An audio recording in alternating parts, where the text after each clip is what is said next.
Muy buenos días, Asturias. Muy buenos días, Asturias. Comenzamos una nueva jornada. Ya es jueves, ya estamos a más de la mitad de la semana. Tenemos por delante un programa que, como siempre, está dividido en tres partes. La primera, para la tertulia política, hoy con la guerra de Irán y sus efectos como protagonista.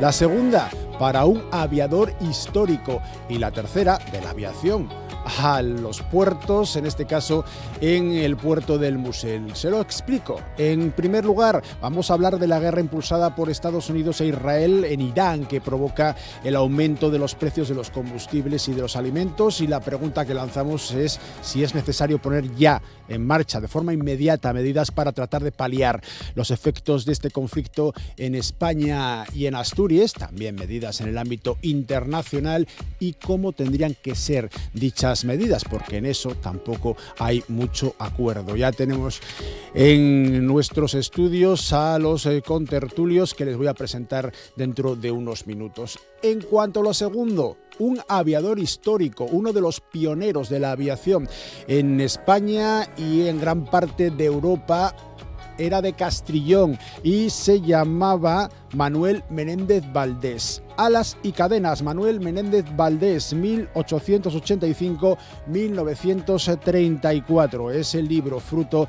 de la investigación de dos Luises, Luis Arias y Luis Rojo, sobre este vecino del concejo de Castrillón. Por cierto, el ayuntamiento reedita la obra y acoge mañana viernes la presentación de este trabajo.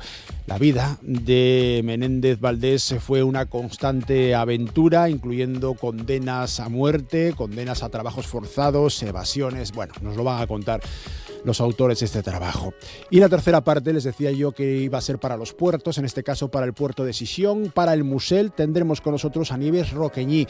Lleva un año, lo acaba de cumplir prácticamente, como presidenta de la Autoridad Portuaria de Sisión. Haremos balance de este tiempo de mandato, de los efectos de la guerra de Irán, precisamente lo que va a protagonizar la primera parte de nuestro programa, la tertulia política, también de la polémica con el Ayuntamiento de Sisión por Naval Azul, del tráfico pesado camino del Musel, todavía ayer se manifestaban los vecinos, o de la autopista del mar, entre otros muchos asuntos, en esa visita que nos va a hacer Nieves Roqueñí. Todo ello en un programa que comienza en estos momentos y que tiene a Mora Argüelles en la realización técnica. Asturias al día, con Nacio Varillas.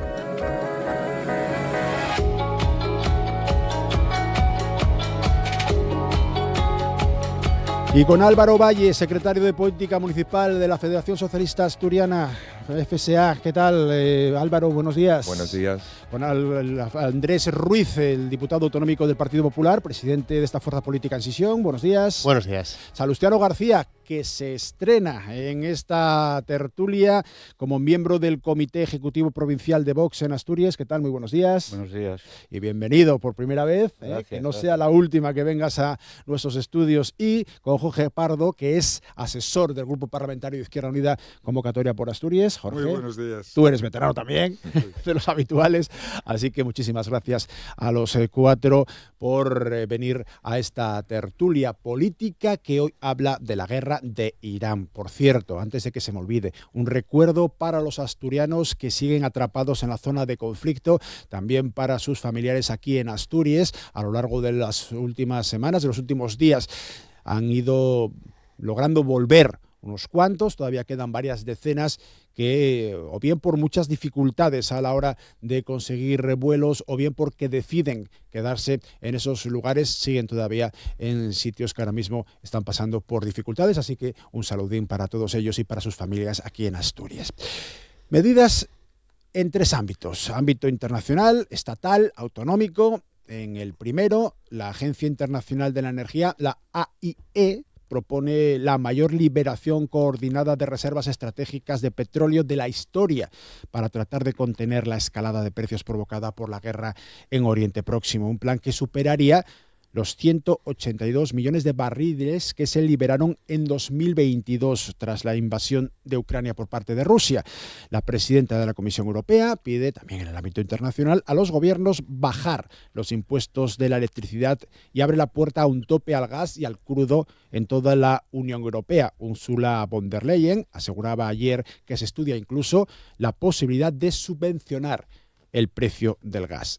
En el ámbito estatal, el ministro de Presidencia, Félix Bolaños, ha mantenido conversaciones telefónicas en las últimas horas con todas las fuerzas políticas con representación en el Congreso, excepto Vox, que ha declinado participar para tratar de coordinar el escudo social sobre la guerra de Irán. Y en el plano autonómico, el Principado estudia medidas para mitigar el impacto económico de la guerra tras el alza de los combustibles. El portavoz del Gobierno autonómico, Guillermo Peláez, anunciaba esta semana un paquete de ayudas de Sequens y de Asturgar, ya inmediatas, frente a las tensiones arancelarias, y por su parte el PP proponía 5 medidas para hacer frente a la subida del precio de los combustibles. No las voy a citar todas, pero entre ellas estaría deflactar en un 5% los 3 primeros tramos del IRPF, una línea específica de avales y financiación para apoyar a las empresas asturianas afectadas por los aranceles y las tensiones geopolíticas, o solicitar, para mitigar el impacto del encarecimiento de la energía y los combustibles en la industria, el transporte y a los autónomos, ayudas directas. Donald Trump reiteraba ayer miércoles su intención de cortar las relaciones comerciales con España por la intención del Ejecutivo de Pedro Sánchez de no elevar el presupuesto de defensa más allá del 2% del PIB. Recordamos que Sánchez mantiene su rechazo a la guerra de Irán, su negativa a permitir a Estados Unidos el uso de sus bases militares en España. La pregunta que os lanzo y que después, si queréis, podemos debatir sobre ello ¿es una temeridad por parte de Sánchez? ¿Es una verdadera apuesta por el pacifismo? ¿Es una jugada política para tratar de revertir un devenir que a corto plazo no parece muy halagüeño, por lo menos no lo que dicen los sondeos para Sánchez y para el propio PSOE? El 8M, recuerdo, ya estuvo protagonizado el domingo pasado en gran parte por un no a la guerra que recordaba a la guerra de Irak. Y todo ello mientras la presidenta de la Comisión Europea, a la que aludía antes, se matiza a sí misma, sigue evitando criticar el ataque de Estados Unidos e Israel contra Irán. Aseguraba a principios de semana que Europa, y leo textualmente, ya no puede ser la guardiana del viejo orden mundial, lo que venía a ser como pedir a los europeos que se adapten al mundo tal y como es actualmente. Pero Ursula von der Leyen, después de las críticas de varios países, incluyendo España, o del presidente del Consejo Europeo, Antonio Costa, rectificaba ayer, o por lo menos matizaba, y aseguraba ahora que la Unión Europea siempre va a defender el orden mundial. Comenzamos, como siempre, nuestra tertulia en orden de menor a mayor representación en la Junta General del Principado, con la intención de daros al final también un último orden de intervención siguiendo esa misma premisa. Después ya, como sabéis, pedís la intervención, intervenís si queréis directamente. Sé que vamos a mantener el orden, que no vamos a armar un lío que nuestros oyentes y nuestros espectadores no se enteren, porque la idea es precisamente divulgar la opinión que tenéis los 4 que estáis en esta mesa. Comenzamos por Jorge Pardo, Izquierda Unida, convocatoria por Asturias. Una primera intervención sobre lo que supone la guerra de Irán y en este caso en el plano más económico para nuestra comunidad autónoma. Jorge. Bueno, lo primero quería tener un recuerdo y darle un abrazo desde aquí a un compañero de tertulia muchas veces. Por cierto, sí, a Fernando Lastra, que ha tenido un problemilla de salud que estamos convencidos de que se recuperará bien y rápido, ¿no? Menos mal que lo dices, Jorge, porque mira, es un error mío y además es verdad, es contertulio habitual de Asturias al Día, así que Fernando, fuerza, ánimo, a tu familia también. Muchísimas gracias, Jorge. Muy bien. Bueno, más allá, a ver, yo tengo muy claro cuál sería la medida que resolvería el problema de la crisis económica inmediatamente respecto a la guerra, que es que se pare. Que se pare. Todos los analistas de cualquier espectro ideológico y político habían pronosticado que una intervención de esta naturaleza iba a generar estos efectos o efectos aún peores. Todos menos los señores Trump y Netanyahu, que parece ser que no se quisieron enterar. Quizá Netanyahu lo sabía, pero le importaba poco. Yo creo que el problema de Donald Trump es que le engañaron, ¿no? Porque yo creo que hay muchísima gente en los Estados Unidos que está muy preocupada por cómo está evolucionando esto. En cualquier caso, desde luego no voy a ser yo quien derrame una sola lágrima por los regímenes feudales que existen en la zona, particularmente por el régimen iraní. No voy a ser yo el que vaya a cuestionar la indignidad esencial de esos regímenes y la vulneración permanente que hacen de los derechos humanos de las ciudadanas y de los ciudadanos, particularmente de las ciudadanas. Pero no tengo la más mínima esperanza, ninguna, de que lo que están haciendo ahora mismo los ejércitos norteamericano e israelí contribuya ni en nada a solucionar el problema de esos ciudadanos y de esas ciudadanas. En nada. Por lo tanto, lo único que están generando es un enorme sufrimiento para las personas que viven en la zona, para todas, es decir, las y los iraníes, las personas que viven en los países del Golfo, en Arabia, en el Líbano, en Palestina, en Israel, están generando una enorme preocupación y sufrimiento, y sobre todo están generando una situación en la que quienes van a estar perjudicados, quienes vamos a estar perjudicados, somos los ciudadanos que vamos a tener que soportar el crecimiento del precio del petróleo y los efectos que eso va a tener en nuestra economía. Yo estoy convencido, más allá de esto, que los gobiernos, digamos, que tanto la Unión Europea como el gobierno de España como el gobierno de Asturias, en el ámbito de sus respectivas competencias, tomarán las medidas para paliar los efectos más graves de esta situación en la medida de lo posible.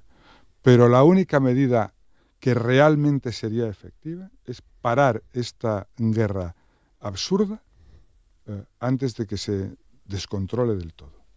Salustiano García, ¿cómo lo veis desde Vox en Asturias? Buenos días. En primer lugar, agradecer la invitación a participar en esta tertulia debate en la radio del Principado de Asturias, unirme también al deseo de la pronta recuperación de Fernando Lastra.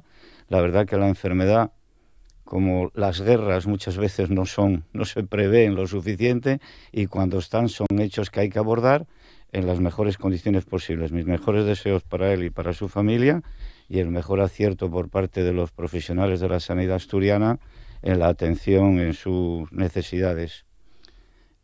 La guerra, siguiendo un poco la línea que ha marcado el compañero que ha intervenido anteriormente, que perdona que los nombres, Jorge, esto no es cuestión de deseos. La geopolítica el análisis geopolítico es un tema muy complejo. Hay muchísimos factores, no solo históricos, sino políticos, culturales, económicos, sociales. Es un tema muy complejo. La geografía, que por eso se llama geopolítica esta ciencia, influye muchísimo en estas cosas, y los conflictos surgen donde surgen por muchísimos factores, independientemente de que el deseo de todos sea que los conflictos se minimicen al máximo y que las consecuencias sobre las víctimas, digamos, más vulnerables sea la menor posible. Desde el punto de vista según me han pasado la referencia a esta tertulia, era el análisis económico más directo de las consecuencias. Esto va a depender mucho ahora mismo evidentemente hay una incertidumbre grande por los mensajes que se trasladan desde las personas que pueden tener influencia en el desarrollo de las operaciones, a veces un poco contradictorios, y en otros casos, digamos que de difícil análisis objetivo, ¿no? Si llevamos el tema al hecho puro y duro de la duración del conflicto, eso es lo que va a marcar la necesidad de la toma de medidas en el ámbito económico por el impacto que pueda tener en las economías, digamos, que dependemos de una forma más directa, como es el caso de España, al tener casi una nula autonomía o soberanía en el ámbito de la energía.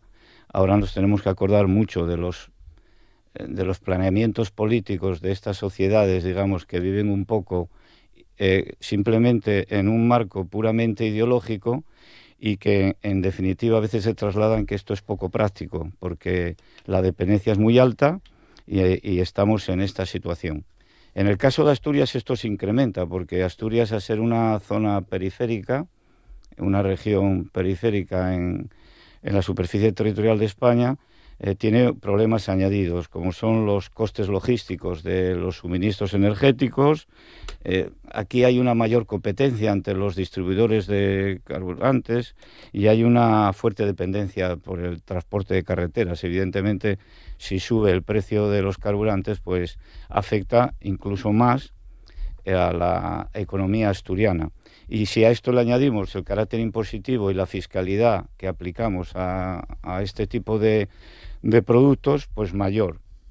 Hay una cosa que quiero decir como idea fuerza, para, independientemente de las medidas que se están tomando o que se prevé que se van a tomar a nivel internacional, a nivel estatal y a nivel autonómico, me imagino que también, esa idea fuerza es pensar que los impuestos siempre deben ser proporcionales. ¿Proporcionales a qué? Esa base de la proporción es el valor del mercado de los bienes y servicios de los que nos estamos apoyando. Ese valor, si aumenta el valor del mercado, suben los precios, ¿quién es el primer y mayor beneficiario? Pues el ente recaudador. El ente recaudador, ¿quién es? El Estado. El impuesto sobre hidrocarburos es estatal. Sabemos que hay prácticamente un 50% de impuesto directo sobre el producto, pero es que después el distribuidor tiene que pagar también sus impuestos, o sea que estamos en un producto fuertemente fiscalizado y que ahí hay unos márgenes tremendos para que la realidad, que esa ya lleva una semana siendo objetiva, cuando vamos al distribuidor de carburante nos encontramos con el precio y lo pagamos todos los ciudadanos de a pie. Entonces, desde esta formación, como siempre, la preocupación mayor es la situación económica de esas economías más vulnerables y del ciudadano medio al hacer frente a esta fiscalidad, digamos, depredadora en algunos casos. Y ahí lo dejo para seguir. Sí, luego hacemos una siguiente ronda de opinión. La primera, de Andrés Ruiz, de Partido Popular. ¿Cómo lo veis vosotros, Andrés? Bueno, en primer lugar, también va a enviar mi fuerza a Fernando Lastra. Yo quiero creer que en breves estará por aquí. Seguro que yo sí. Creo que es una persona además de la que se aprende hablando y debatiendo con él y a sus adversarios políticos les hace mejores porque les enseña con su capacidad y evidentemente es un político al que el concepto animal político se le queda corto, yo creo. Entonces yo espero que esté por aquí a la máxima brevedad y que se recupere, que parece ser que sí que está en camino de ello y que ya es solo un periodo de convalecencia. Así que mucha fuerza para él y para su familia. Bueno, pues en primer lugar, a la guerra, evidentemente yo me sumo a las palabras de Jorge de que el régimen iraní es terrible. Es una de las mayores, es uno de los países donde mayor yugo somete a la población. Además, hay algunos sectores de la izquierda especialmente que por decir no a la guerra parece que olvidan dónde se está produciendo esa guerra y qué dirigentes tiene el régimen iraní. Unos dirigentes terribles, un ayatolá ya fallecido que permitía verdaderas aberraciones contra las mujeres, contra los homosexuales. Entonces yo creo que hay que tener cuidado en el concepto de ese no a la guerra genérico y a veces demagógico sobre dónde se está actuando. Y evidentemente no voy a ser yo quien defienda algunos intereses, en este caso de Israel y de Estados Unidos, sobre la actuación, no sobre el fin o sobre su situación, pero sí sobre esa actuación como lo han hecho. Por tanto, yo en primer lugar lo único que espero es que esto se salde con la liberación del pueblo iraní de una de las mayores tiranías que se conoce a día de hoy en la tierra y, repito, que ejerce su yugo especialmente sobre las mujeres y sobre las personas homosexuales, y eso hay que recordarlo.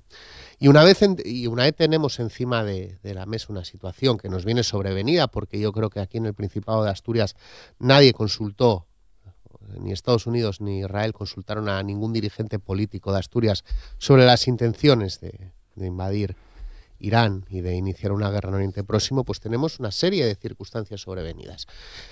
Y la principal es el encarecimiento del precio de los combustibles y de la energía derivado especialmente del cierre del estrecho de Hormuz, ¿no?, por donde pasa el 20% del tráfico petrolero mundial. Y eso amenaza con unas cuestiones claras. En primer lugar, con un repunte de la inflación que ya se estima por encima del 3%, con un encarecimiento, por tanto, del precio de los combustibles y con un encarecimiento de la energía. Cuando se encarecen los combustibles, además diversos mecanismos dentro de la cadena logística, como el establecer un suplemento de los precios por parte de los transportistas a las consignatarias, pues amenazan con el encarecimiento general de precios, ¿no?, de la cesta de la compra. Y ante eso, antes de que se produzca, el Partido Popular, tanto a nivel nacional como aquí en el Principado de Asturias, ha presentado una serie de ideas para mejorar o para intentar paliar las consecuencias derivadas de esta crisis internacional y de este escenario geopolítico endiablado, que no solo está en Irán, que también está en Ucrania, que también está en América Latina, que está en diversos puntos de la geografía mundial. También en China, con la tensión constante del gobierno chino ejerce sobre la zona y sobre el resto del mundo, ¿no? Y ante esta tensión geopolítica, pues se debe de actuar en primer lugar si hay un encarecimiento de precios, tanto a nivel regional como a nivel nacional, pues se puede actuar acompasando los impuestos a la inflación, porque la inflación ya es un impuesto, pero si el impuesto de la inflación sumas que mantienes fijo el impuesto de la renta, pues el Estado gana más sin que el ciudadano tenga aumento del poder adquisitivo, que es lo que lleva pasando desde que se inició la espiral inflacionista en el año 2021. También proponía el presidente del Partido Popular, Alberto Núñez Feijóo, que se redujese el IVA de la energía hasta un 10%, y también que se activasen medidas para bajar el coste energético, como eliminar el impuesto a la generación. Bueno, son varias medidas que ahondan en el abaratamiento de la energía y en el abaratamiento también o en la liberación de impuestos de renta disponible para los ciudadanos. Y aquí en Asturias, pues reducir los tramos, los tipos autonómicos del IRPF. También que Asturgar se involucrase a través de líneas de avales para empresas afectadas. También proponemos que Asturex oriente misiones comerciales para poder abrir nuevos mercados para aquellas empresas y aquellos sectores que se ven especialmente perjudicados por la crisis internacional, y también que se elabore un paquete de medidas especialmente destinado a sectores como el transporte, al alza de los combustibles, al alza del precio de la energía. Bueno, yo creo que los gobiernos, tanto de Sánchez como de Barbón, deben actuar porque la guerra ha durado más de lo esperado. Yo creo que más de lo esperado incluso para Estados Unidos. Yo creo que creían que iba a ser una intervención como la hecha en Venezuela, y no lo ha sido, y tiene un riesgo de cronificarse. De ahí la liberación de petróleo por la Agencia Internacional de la Energía de 400 millones de barriles. De ahí la cascada de declaraciones que hemos visto. Se citaba la de von der Leyen, por cierto, quiero decir aquí. O sea, Occidente se basa en el imperio de la ley, en el imperio de las normas. El imperio de la ley es el concepto esencial de el Partido Popular Europeo, del conservadurismo, de la democracia cristiana. El imperio de la ley es la ejecución política del humanismo cristiano en el que se basa el centro derecha europeo. O sea, fuera del imperio de la ley hay la jungla. No hay la civilización de la cual Occidente es creadora de ella, de la democracia. Por tanto, bueno, creo que no es tiempo de generar más inestabilidad en Europa, que por cierto tiene el privilegio de momento de tener el marco institucional de mayor calidad del mundo. Entonces, bueno, pues creo que vivimos tiempos de convulsión y que se requieren medidas, tanto a nivel regional como nacional. Álvaro Valle, FSA PSOE. Bueno, evidentemente primero también sumarme a esos buenos deseos para mi compañero Fernando Lastra. Es una suerte contar con él en el partido, con un compañero como él, compartir reflexiones, conversaciones con él, y él está encantado siempre que viene aquí a la tertulia de debatir, de conversar, de reflexionar con vosotros. Entonces esperemos que próximamente, más pronto que tarde, esté por aquí. Lo esperamos también nosotros. Y yendo al tema que nos ocupa, ¿no? La guerra en Irán y sus consecuencias. Bueno, pues al final, como se comentaba al inicio de la tertulia, yo creo que la mejor medida para acabar con las consecuencias económicas que está trayendo este ataque, esta guerra en Irán, es que pare la guerra, que se acabe ya la guerra. Trump nos tiene ya sometidos en este año, apenas un año lleva de presidente en esta segunda etapa, a una época de incertidumbre global constante. Ya son varias las crisis que tenemos que soportar, ¿no? en el mundo por el ansia, por el ego de Trump y además, ¿no? de lo que sufren allí la población civil, ¿no? Que eso es lo primero que hay que denunciar, ¿no? Las consecuencias que esa guerra tiene para la población civil en la zona de conflicto. Pues también estamos viendo cómo las consecuencias las pagamos aquí, las familias asturianas, los asturianos y las asturianas, ¿no? A través de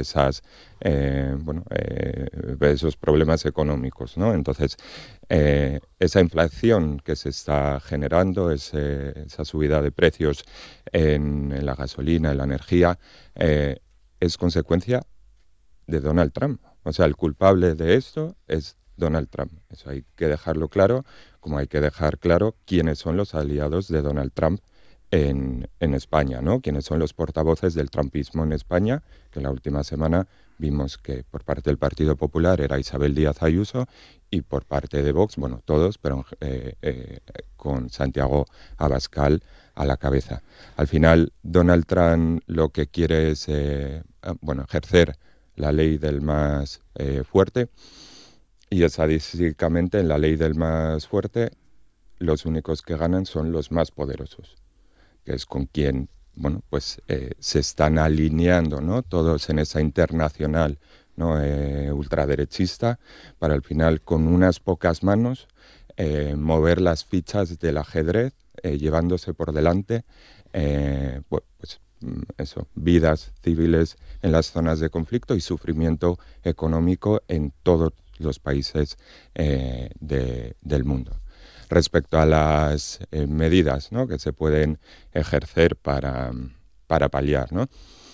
Pues el gobierno de Pedro Sánchez pues ya está hablando con todas las fuerzas políticas, excepto con Vox, que no descolgó el teléfono en esa estrategia que tiene, ¿no? de no asumir primero funciones de gobierno y luego responsabilidades, ¿no? de medidas a proponer y demás. Entonces se está hablando, como digo, con todas las fuerzas políticas. Hoy creo que también había una reunión con los agentes sociales, con los sindicatos, con la patronal, también con los sectores afectados, para analizar cuáles son esas peticiones y esas medidas más favorables para paliar estas consecuencias, que además también estamos sometidos a esa incertidumbre que apuntaba Andrés de la duración de la guerra, ¿no? Por lo tanto, esa premura en las medidas que pide el PP, yo creo que sería poco responsable, porque hay que analizar, evidentemente, todos los escenarios, ¿no? Y qué se podría hacer en base a los diferentes escenarios que se vayan produciendo. Y además también, los españoles, los ciudadanos, conocen la experiencia, ¿no? que tiene el gobierno en estas crisis, ¿no? Ya pasó con la pandemia, que parece un poco lejana, pero vimos cómo este gobierno puso en marcha una herramienta nueva, que fueron los ERTEs, ¿no? que salvaron tantos empleos y tantas empresas. Con la crisis de Ucrania, ¿no? esa excepción ibérica que abarató la energía en el país, ¿no? Además de otras medidas, ¿no? que probablemente se estén analizando para aplicar ahora también. Y también pues esa apuesta por las energías renovables que, como apuntaba ayer el ministro de Economía en una entrevista, hace que en esta situación sea diferente a la de 2022, cuando la invasión de Putin en Ucrania, porque ya no dependemos tanto energéticamente, gracias, como digo, a las energías renovables. Por lo tanto, primero, focalizar bien quién es el responsable de esto, que es Trump con esa guerra ilegítima. Segundo, saber quiénes defienden a Trump en España, que sus portavoces son Santiago Abascal e Isabel Díaz Ayuso, y que a pesar de eso, evidentemente, los gobiernos, tanto autonómicos como, el gobierno tanto de Barbón como de Pedro Sánchez, va a ejercer la responsabilidad para que afecte de la menor manera posible a las familias españolas. Vale, habéis intervenido todos ya en una ocasión. Os animo a que sean las intervenciones un pelín más cortas, os parece bien, a partir de ahora, para que haya más debate. Parece claro que los cuatro estáis de acuerdo en que tiene que haber medidas, quizás no tanto en la inmediatez o en el tiempo en el que hay que madurarlas, y quizás no en el contenido, ¿no? Por ejemplo, en cuanto a los impuestos, si es necesario bajar impuestos o no para tratar de contener los efectos derivados de la guerra. Ahora ya no mantenemos el orden. Decía antes Jorge, pedía la palabra. No, quería hacer un comentario positivo, muy positivo respecto a las palabras de Andrés en relación con la defensa del derecho, también del derecho internacional como elemento esencial de convivencia entre los pueblos. Porque es verdad que cargarse, es decir, que no podemos hacer depender las relaciones internacionales de la santa voluntad y de la santa moralidad del señor Donald Trump. Lo digo porque él mismo consideraba que ese era su límite, ¿no? Su propia moralidad, y todos sabemos cuál es. Entonces, es decir, la reivindicación del derecho de un mundo basado en reglas es el concepto mismo de civilización. Fuera de eso no hay civilización. Esta es una guerra que vulnera el derecho internacional.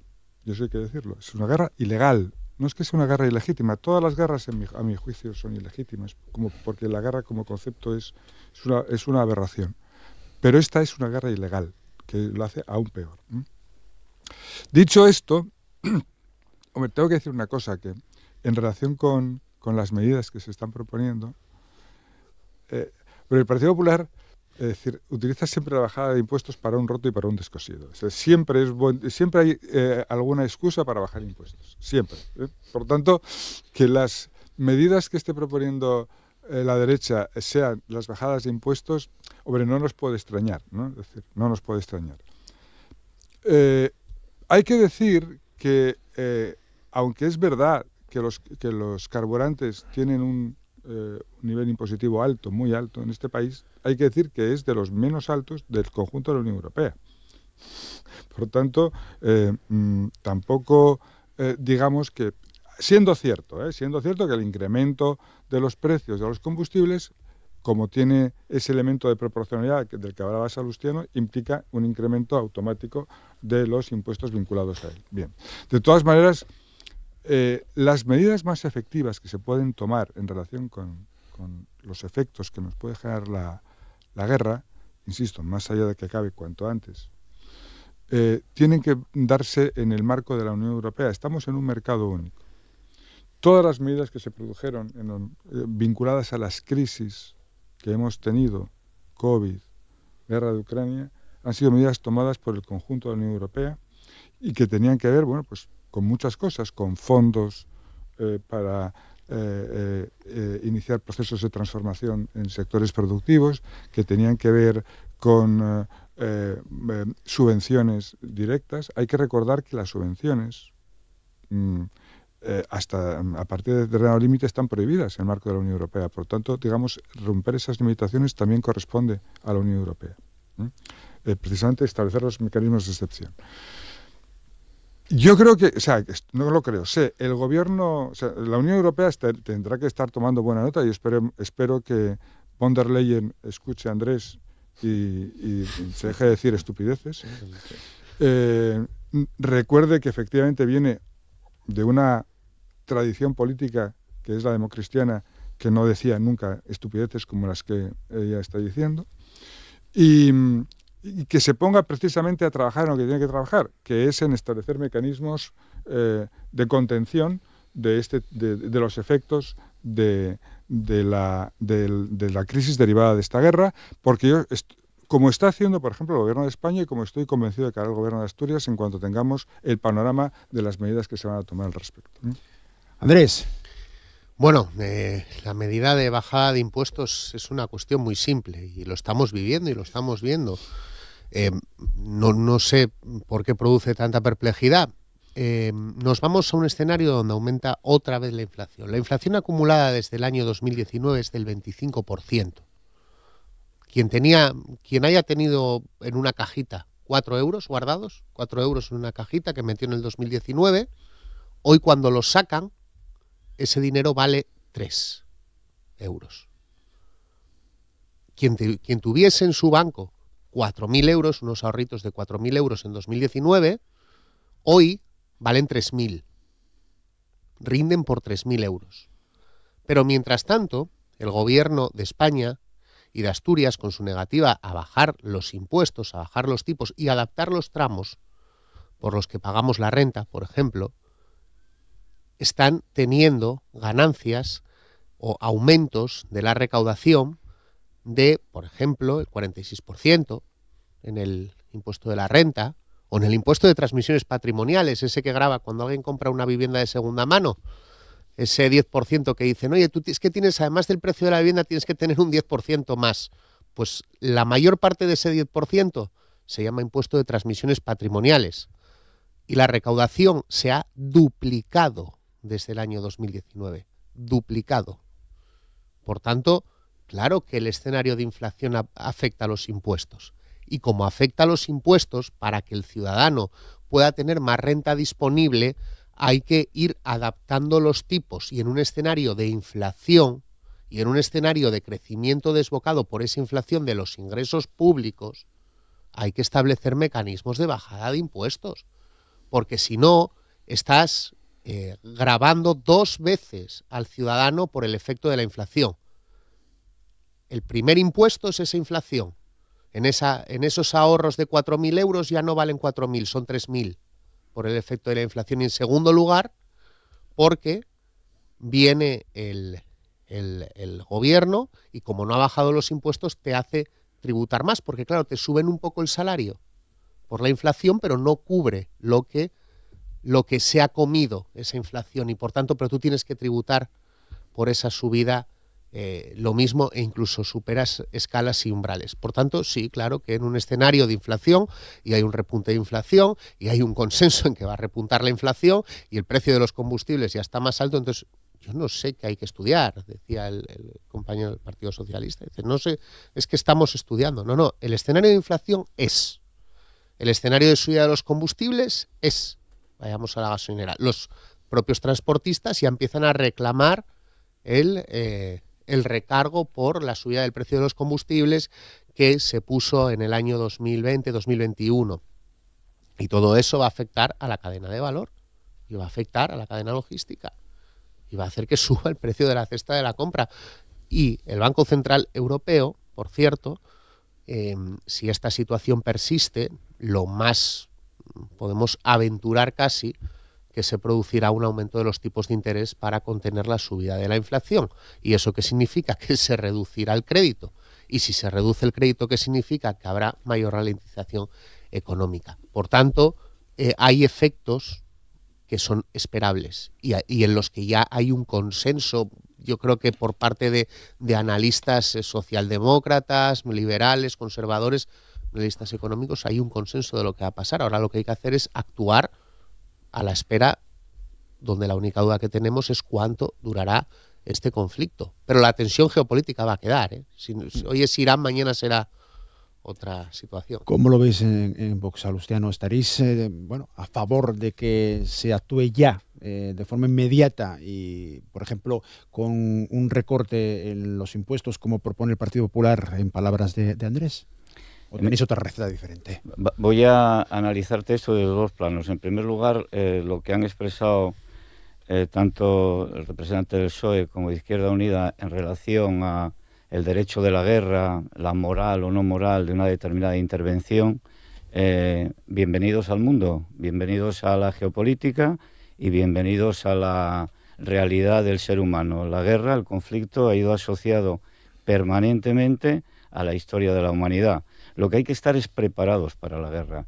En vez de utilizar este tipo de conflictos, que evidentemente nadie los quiere, como una cortina de humo y salir con una pancarta de no a la guerra, escenificando quizás una impotencia de adoptar otro tipo de actitud y no huir ante los problemas reales que se le van a producir al ciudadano, que eso es lo que hay que hacer, aplicarlos ya.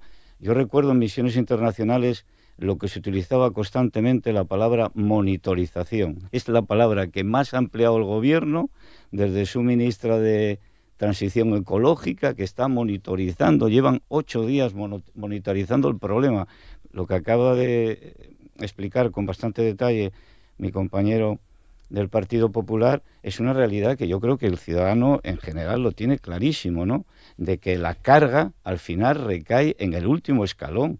¿Pero qué estamos esperando? Llevamos 7 años de gobierno de la izquierda en España y no se ha deflactado el IRPF, pero si no hace falta hablar de un conflicto geopolítico, hay que hablar de una realidad que es España y la carga impositiva que tiene el ciudadano en España.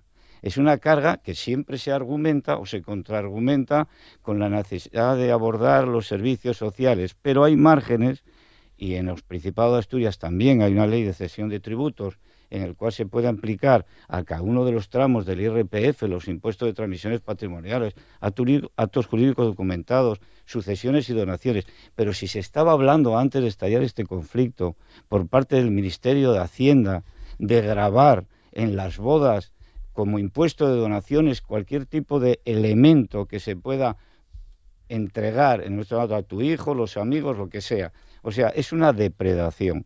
Entonces esto se puede justificar de muchas maneras. Evidentemente, por parte de Vox estamos más en los problemas reales de los ciudadanos, ya no solo como consecuencia de la guerra. Aquí en Asturias podemos hablar de vivienda, podemos hablar de sanidad, podemos hablar de autónomos, de seguridad, de empleo, podemos hablar de muchísimos problemas que el ciudadano tiene que afrontar desde unas economías con un alto grado de vulnerabilidad. Si a eso le añades que ni siquiera los padres, en un momento dado, al transmitir un bien que ha estado grabado durante toda la vida, al ser adjudicado en propiedad del mismo, se vuelva a gravar indirectamente con la transmisión patrimonial o con la herencia, y con uno de los índices de cesión de herencias más altos de España, que tiene el Principado de Asturias, pues estamos hablando de una realidad que es la economía familiar dañada tremendamente por una gestión pública que ahora mismo está enganchada al no a la guerra. Bueno, ayer el presidente del gobierno sacó una nueva cortina de humo, que es el odio. O sea, si nos podemos hablar desde un punto de vista moral de los elementos de pobre Fernando Lastra, que está ahora con la enfermedad, le gustaría mucho tratar estos temas, él como filósofo manejaba muy bien estos conceptos a la hora de expresarlos públicamente, pero evidentemente nos perdemos en la inmensidad del concepto teórico, vamos a la realidad de la vida de la gente. La vida de la gente son los problemas de los asturianos, los problemas de los españoles a la hora de ir al surtidor de gasolina y a la hora de ir a la cesta, a la compra. Ayer, directamente, la vicepresidenta tercera del gobierno, Yolanda Díaz, hacía un esquema, y creo que esta mañana en la televisión pública argumentó lo siguiente, que los grandes proveedores de suministros de bienes y servicios no debían beneficiarse tanto de estas consecuencias de la subida de los productos. Coño, ¿y el Estado, que es ella, qué está haciendo? ¿Qué está haciendo el Estado para deflactar? ¿Qué está haciendo el Estado, que está recaudando como ente recaudador e incrementando esa recaudación de una manera directa, no solo por el conflicto, sino en la vida diaria de la economía española? Y eso se obvia, ¿no? Y se lanza todo sobre ese discurso de los grandes proveedores y los vulnerables. En este caso el gobierno tiene una responsabilidad, debe acudir a ella y debe de tomar medidas. Yo claro que desde Vox se cree que se deben de tomar medidas que lesionen al mínimo las economías más vulnerables. Evidentemente que sí. Álvaro. Mira, hay una broma, permitidme el chascarrillo, y es que a Pedro Sánchez solo le queda por gestionar una invasión alienígena, ¿no? Pues si eso ocurriera, la derecha y la ultraderecha propondría rebajarles los impuestos a los alienígenas. Está claro, porque es que cada cosa que pasa, reducir impuestos, incluso el IRPF, que sacáis aquí, deflactar los tramos, aprovecháis, ¿no?, la coyuntura para meter eso, que desde mi punto de vista, en unas medidas que reclamáis urgentes, no tienen absolutamente nada que ver. Y metiéndome un poco en el debate fiscal, fiscal profundo, vamos a decirlo así. Hay un dicho que dice que si la educación parece cara, no probemos con la ignorancia, ¿no? O no probemos con la ignorancia. Bueno, pues si los impuestos, si pagar impuestos os parece caro, yo le digo a las familias asturianas que no quieran probar la falta de ellos, ¿no?, a través del estado de bienestar o de las ayudas que se reclaman ahora, porque ahora se reclaman ayudas que ¿de dónde sale? Pues de los impuestos. Igual que pasó cuando la pandemia. ¿Qué pasó con la pandemia? ¿Qué refuerzo hubo que hacer socialmente? Decía antes los ERTEs, pero muchísimas otras ayudas. ¿Y de dónde salió eso? De los impuestos que queréis bajar constantemente. Y eso es así. Pero si nadie niega la existencia de los impuestos, es un problema de la aplicación de los impuestos. O sea, es que estás argumentando que lo que acabamos de explicar... Sí, lo que me gustaría era acabar de argumentar como te dejé yo a ti. Bien. Y luego me parece... Luego no pongas en mi boca lo que no he dicho. Lo dices tú ahora, Salustiano, que acabe Álvaro y luego intervienes tú. Luego me alegra, ¿no?, que el Partido Popular de Asturias ya pues se haya dado cuenta que hay una guerra en Irán, ¿no? Porque bueno, hace una semana Álvaro Queipo dijo que a él que no le preocupaba, que al Partido Popular en Asturias le preocupaba lo que ocurría en Asturias. Bueno, pues estamos viendo lo que ocurre en Asturias, ¿no?, la subida de los precios. Y el Principado de Asturias, eso que proponía Andrés antes, ya puso en marcha medidas similares con otra incertidumbre que creó Trump, con la guerra arancelaria.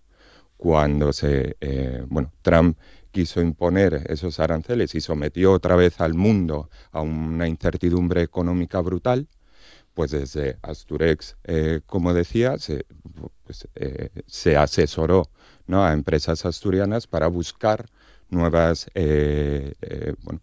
países de acción, ¿no?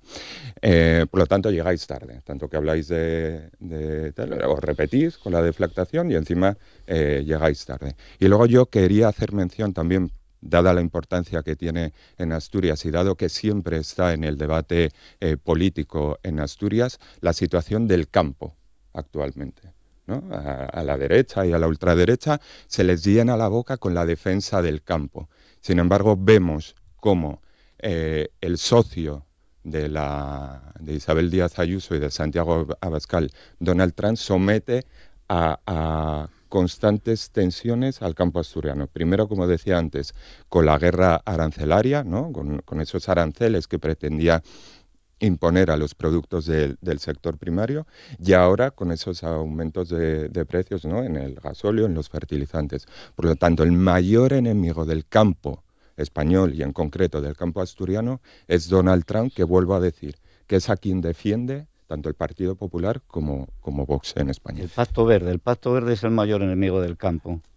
Os propongo una intervención de 1 minuto cada uno y luego os doy al final una última frase, ¿vale? Tenemos que cumplirlo porque nos quedan bastante menos ya de 10 minutos, mucho menos, 6 minutos. Entonces, 1 minutín de intervención cada uno. Pedías la palabra tú, Salustiano, bueno, después Jorge. Claro, son tantas cosas que evidentemente es difícil, pero ha salido hasta el tema de la agroganadería, cuando la agroganadería en Asturias es una víctima propiciatoria de un pacto que se ha tomado a nivel Unión Europea, y aquí está el representante del PP, porque nos podía explicar, que, aunque es otro tema, el por qué se adoptan esas medidas que son claramente lesivas para los intereses agroganaderos, no solo de España, sino de Asturias en concreto, con alta intensidad, pero bueno, ese es otro tema.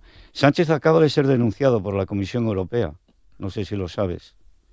La Comisión Europea ha denunciado al gobierno de Sánchez ante el Tribunal de Justicia de la Unión Europea, precisamente por negar a los autónomos la exención del IVA. Son 770.000 trabajadores autónomos que se podían ver liberados de la exención del IVA y que son nada más y nada menos que 500 millones de euros. Un dato más para llevar, que no tiene nada que ver con lo que estamos hablando, pero es un dato más. Venga, Jorge. Bueno, se comparaba hace muy poco tiempo, la crítica o la necesidad de contener los beneficios de los empresarios, fundamentalmente en el ámbito de la energía y demás, que se incrementan con estas situaciones, con el incremento de la recaudación. Yo quiero recordar un viejo eslogan para quien no lo recuerde, en relación con qué significan los impuestos, ¿no? Y de quién son los impuestos, ¿no? Cuando se decía aquello de Hacienda somos todos, que nadie piense que esto se lo queda el gobierno en su faltriquera, y se dedica a hacer con ello, es decir, fastidiar a los ciudadanos. Es decir, los impuestos se utilizan para garantizar la prestación de los servicios públicos y para garantizar el funcionamiento del Estado de Bienestar, del modelo social y democrático del Estado, que es el que tenemos. En cualquier caso, insisto, se van a tomar medidas, se están tomando medidas y se tomarán medidas. Andrés, un minutín, por favor.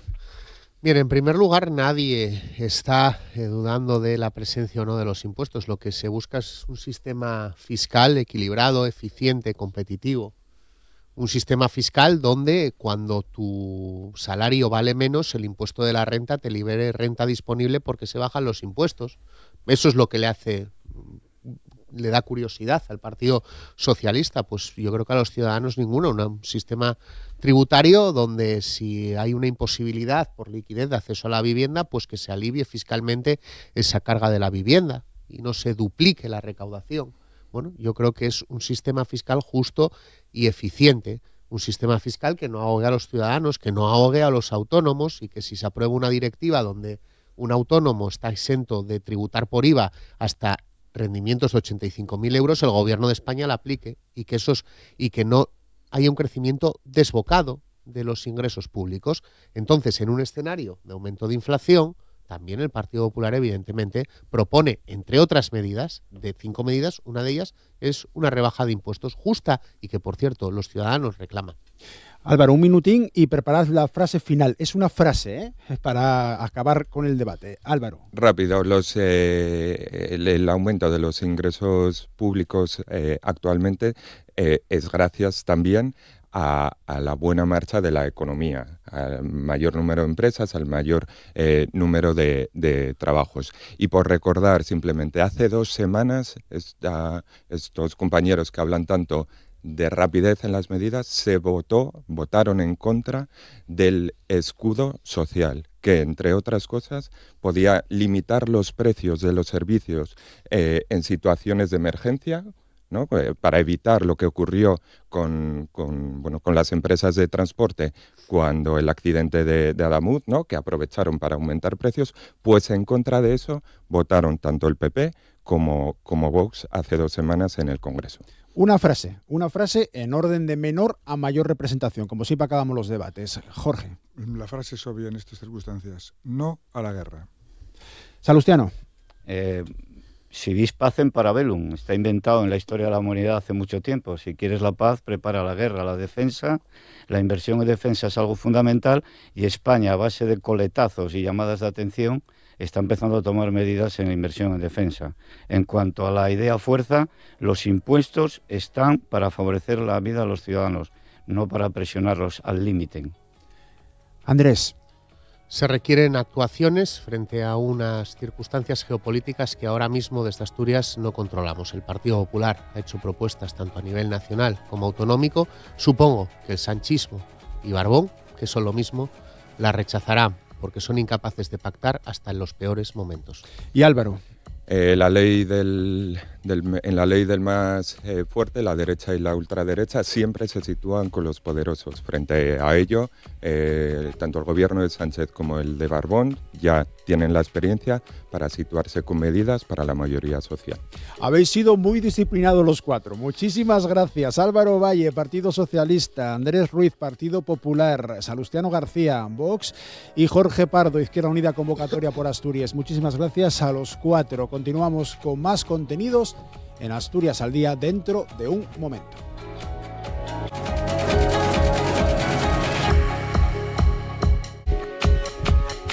Llegamos a la segunda parte de Asturias al Día, correspondiente a este jueves, a este 12 de marzo de 2026, y lo hacemos hablándoles de historia de la aviación y de una de las figuras insignes en el comienzo de esta disciplina en Asturias y en España.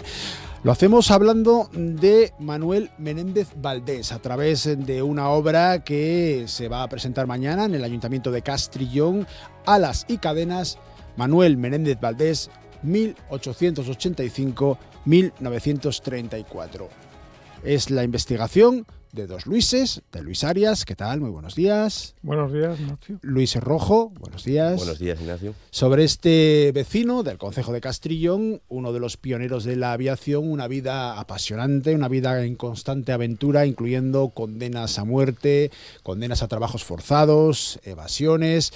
La presentación mañana a partir de las 7 en el Salón de Plenos del Ayuntamiento de Castrillón, que es la entidad que edita el trabajo. ¿Cómo llegáis, Luises, a este proyecto? Porque en sí la obra ya existía, pero la reeditáis. Vosotros dos, ¿cómo llegáis a ella? Cualquiera de los dos, venga. Bueno, la cuestión es bien clara.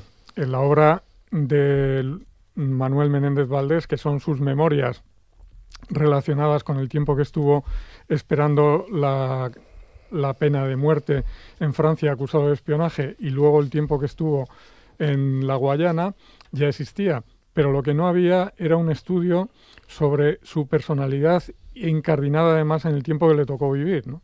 Y lo que nos planteamos desde el primer momento fue volver otra vez a traer las dos cosas. Hacer una reedición de sus memorias y hacer un estudio previo tanto de él como de la propia obra en sí. Y Luis quizás hable un poco de la casualidad, que a veces la casualidad es uno de los grandes aliados de la historia, de cómo empezó la cosa, porque tiene gracia, ¿no? A ver, bueno, yo recibí un día una llamada de Luis. Yo conocí a Luis hace años cuando yo trabajé en una administración pública y me encargué de la edición de obras, ¿no? Entonces, bueno, pues ahí digamos que se forjó nuestra amistad y nuestra relación. Y hará pues año y medio recibí una llamada de él en la que me dijo: he encontrado este tesoro en el rastro de Gijón, ¿no? En uno de estos puestos de librería de viejo, y es una historia interesante, tremendamente desconocida, de un paisano nuestro asturiano que merece la pena sacar a la luz. Échame una mano. Quiero dejar claro que él es el gran historiador, él es el que ha hecho la gran parte del trabajo y yo pues estoy ahí para echarle una mano. Bueno, podemos decir que os complementáis, porque Luis Arias, eres de Salamanca, eres doctor en historia, eres profesor. A mi pesar, sí, soy de Salamanca a mi pesar. Sí. Me nacieron en Salamanca. Efectivamente, yo ya me considero un asturiano y un gijonés. No sé claro si el resto de la gente pensará igual. No, seguro que sí, porque aquí, como decía un político catalán muy conocido, es catalán el que nace o trabaja o se siente catalán. Pues aquí lo mismo, pero en Asturias. Entonces yo me siento catalán. Asturiano. No. Eso, asturiano. Sí.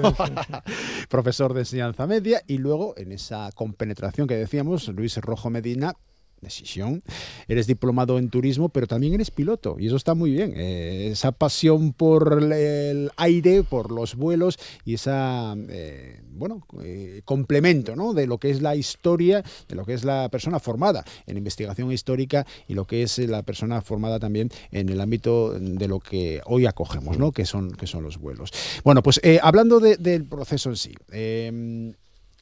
los libros ya existían, por lo menos el original, las memorias o la autobiografía del propio Manuel Menéndez Valdés. Efectivamente, claro que existía. Este fue el volumen que me encontré en el puesto del rastro, ¿no? Sí. Donde tantas veces voy y ¿lo encontraste allí? Lo encontré allí, Qué sí. Bien. Sí. Y lo encontré de una manera casual porque lo que me llamó la atención es que la introducción, el prólogo, la hace Luis Araquistain, que es uno de los grandes intelectuales socialistas de los años 10, 20 y 30 que hubo en España, ¿no? Y una figura que a mí siempre me atrajo. La verdad es que yo soy un apasionado de las biografías. Ya he hecho varias, pero quizás esta es la que más me ha gustado por razones evidentes, y es que une su carácter asturiano, une su vinculación a la aviación y une también la aventura, una aventura y una vida que en realidad son varias vidas, porque Manuel Menéndez Valdés vivió varias vidas y vivió también, y hablaremos de ello, y espero, varias muertes. Sí. Varias Vale, muertes. este es el original, vamos Sí, a ese es decirlo el así, original. del año 1929. 29, publicado por la editorial España, una editorial que fundan 3 socialistas que son Álvarez del Valle, Araquistain y una persona que conocerán todos ustedes, que es el doctor Negrín. Vale, y luego tenemos otra edición Luego, ya de 1979, ¿verdad? 74. 74, vale. 74. Y esto edición, es El regreso de la muerte. sí, cambiaron el título, ¿Sí? porque el título de la primera era 7 meses condenado a muerte. Sí. Cambiaron el título y hicieron una reedición al rebufo de la película Papillón, Ja. que yo creo que es una historia que más o menos todo el mundo puede recordar. La historia de Papillón, el recluso francés que acaba escapándose de la Guayana de una manera espectacular varias veces. Además, vuelve a ser capturado, vuelve otra vez a escaparse y terminó en España.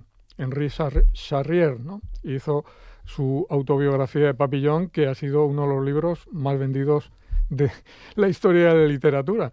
Y se hizo una película muy famosa en este momento, protagonizada por Steve McQueen y por...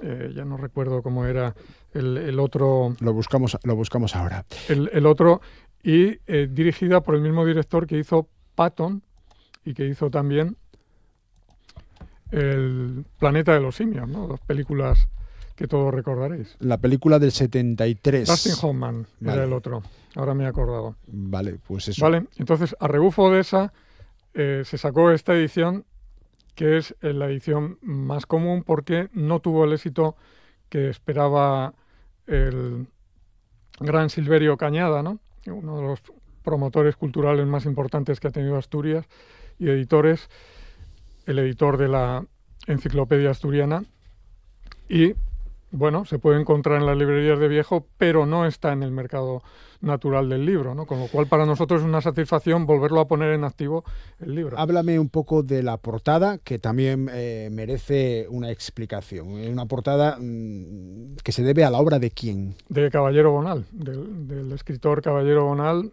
escritor andaluz fantástico, que fue director de la editorial Júcar en Madrid cuando se empezó a poner en funcionamiento, uno de los grandes especialistas en flamenco y todo un intelectual, ¿no? Pero que tenía también esa otra afición de tipo gráfico. Vale, y después tenemos el otro Luis. A ver, tenemos la obra ya que vosotros impulsáis en edición facsímil, con anotaciones también, notas a pie de página también para que los lectores nos orientemos, y que ahora editáis con la colaboración, o gracias, vamos a decirlo así, al Ayuntamiento de Castrillón, de donde era precisamente Manuel Menéndez Valdés. Lo tienes ahí, dámelo por favor, que lo enseñamos también a la cámara. Eso es, muchas gracias. Una edición con una calidad de papel fotográfico, plastificado, una edición que tal como se ve pesa mucho, y la foto que entiendo que será el propio Manuel Menéndez Valdés a bordo ya de un avión, y no sé si en vuelo o a punto de despegar. No hay inteligencia artificial, es el auténtico. Sí, además el avión él lo conoce muy bien y puede hablar perfectamente de que era el de Perdusín, ¿no? Venga, sí, ¿qué es? Sí, era el de Perdusín, de una fábrica francesa. Estamos hablando de aviones súper primitivos, tremendamente primarios, con unos mandos que casi no se parecen a los actuales, aunque los elementos del vuelo eran los mismos. Estamos hablando de que máquinas totalmente casi artesanales. De hecho, había muchísimos accidentes. Claro. Aviones que llegaban a partirse en vuelo. Este hombre pues sobrevivió a 2 accidentes graves en su formación. El segundo pensaban que no iba a salir y que no iba a volver, y consiguió regresar. Vale. Cuéntate un poquitín para acá, por favor. Eso es, porque a los oyentes de la radio esto les da igual, pero a los espectadores de la tele es importante. Ponte un poquitín más hacia tú. Ahí estaríamos ideales. Venga, sí, para que cuadre bien los planos y para que se te pueda ver también como se ve a tu compañero Luis, por lo menos. A ver, nace en Santiago el Monte, que eso ya es, vamos, anecdótico, pero importante porque ahí está el aeropuerto asturiano actualmente. Sí, en el 85, ¿verdad? En 1885. 1885. Y su casa, que es muy característico, está prácticamente en la prolongación de la cabecera de la pista 29 del aeropuerto de Asturias. O sea, cuando los aviones aterrizan por esa pista, por la 29, cuando miran al oeste, pues pasan por encima de esa casa, en la casona, ¿verdad? La casona, La casona. porque era de familia, bueno, adinerada. Era una familia... Con posibles. Sí, era una familia de origen indiano, con vinculaciones, por supuesto, en el término de Santiago del Monte, pero también con Avilés, ¿no? Eso es lo que le permitió tener una educación bastante buena, estudiar en el Colegio de la Merced de Avilés, prepararse, entrar en la Escuela de Ingeniería Industrial recién creada en Madrid y formar parte de lo que era un poco la flor y nata de la sociedad avilesina de este momento, ¿no? Hasta el punto que él se codeaba pues con los personajes más representativos de aquel Avilés, que era un hervidero. Era un espacio de modernidad absoluto, ¿no?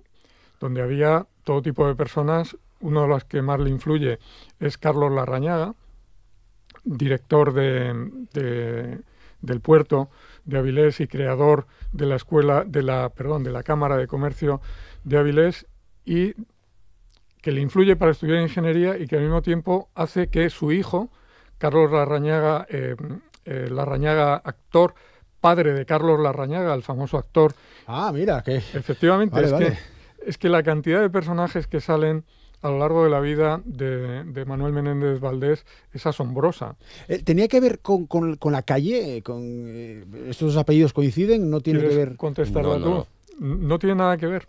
No tiene nada que ver. El Manuel Menéndez Valdés de la calle de Gijón se refiere a un militar erudito, además, también, porque escribió un libro teórico del siglo XVII.